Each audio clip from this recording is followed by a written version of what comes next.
చాలాసార్లు దేవుని కొరకు ఏదైనా చెయ్యాలి అనుకుంటే, లేదా పరిశుద్ధాత్మ దేవుడు ఏదైనా ప్రేరేపణ చేసి నీవు ఈ పని చేయాలి అంటే మనం మొట్టమొదటిగా చెప్పే మాట ఏంటంటే, నాకు బలం సరిపోదండి, నాకు అలాంటి సామర్థ్యం లేదండి, నాకు అలాంటి అనుభవం లేదండి అన్నట్టుగా చాలామంది మాట్లాడుతుంటారు. నీకు మనసు ఉంటే, నీకు చెయ్యాలనే ఆలోచన ఉంటే, దేవుని కొరకు వాడబడాలనే ఆకాంక్ష నీలో ఉంటే ఖచ్చితంగా దేవుడు నీకు సామర్థ్యాన్ని ఇచ్చి వాడుకునే దేవుడు ఆయన. మోషేని దేవుడు ఏర్పాటు చేసుకున్నప్పుడు మోషే శక్తియుక్తులన్నీ కూడా లోక సంబంధమైనవే.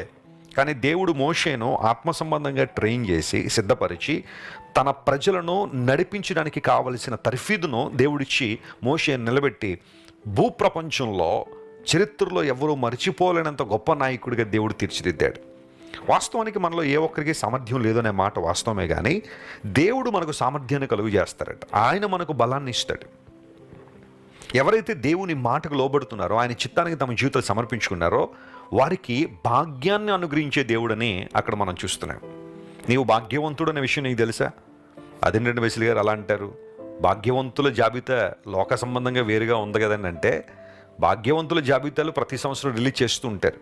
ఫలానా వ్యక్తికి ఇన్ని వేల కోట్లు ఉన్నాయి, ఇన్ని లక్షల కోట్లు ఉన్నాయి, ఇన్ని వందల కోట్లు ఉన్నాయి, వారు ఇంత గొప్పవారు అంత గొప్పవారని లోక సంబంధంగా వారికి ఉన్న ధనాన్ని బట్టి ఆస్తులను బట్టి వారు ఎంత భాగ్యవంతులో అనే విషయాన్ని తెలియజేస్తుంటారు. కానీ దేవుని దృష్టిలో భాగ్యవంతులు ఎవరు? లోక సంబంధంగా డబ్బున్న వాళ్ళో, పేరు కలిగిన వారో, జ్ఞానం కలిగిన వారో, లేదా ఉన్నతమైన ప్రఖ్యాతిగాంచిన యూనివర్సిటీల్లో విద్యను అభ్యసిస్తున్నవారో భాగ్యవంతులని బైబిల్ చెప్పట్లేదు. మీరు యాకోబు పత్రికను జాగ్రత్తగా చదివితే మీరు విశ్వాసమందు భాగ్యవంతులు అనే మాట అక్కడ రాశారు.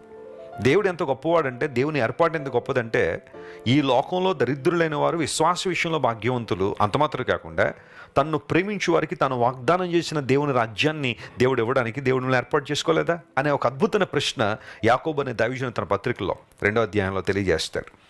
విశ్వాస విషయంలో మీరు భాగ్యవంతులు. Count yourself in such a వే.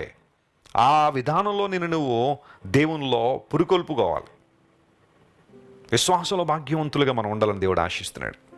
అంటే దేవుని మీద విశ్వాసం కలిగిన వాడు, అన్ని సమయాల్లో దేవుని మీద ఆనుకోనగలిగిన వాడు, ప్రతికూల పరిస్థితి వచ్చినప్పుడు నా దేవుడు గొప్పవాడు, ఆయన సంకల్పాలు నా జీవితం నెరవేరుస్తాడు, ఈ శ్రమ ఈ కష్టం నన్ను ముగించడానికి కాదు ఇంకా నన్ను మెరుగుపెట్టడానికి వచ్చిందని ఎవరైతే దేవుని మీద విశ్వాసం కలిగి ఉంటారో వారు దేవుని దృష్టిలో భాగ్యవంతులు.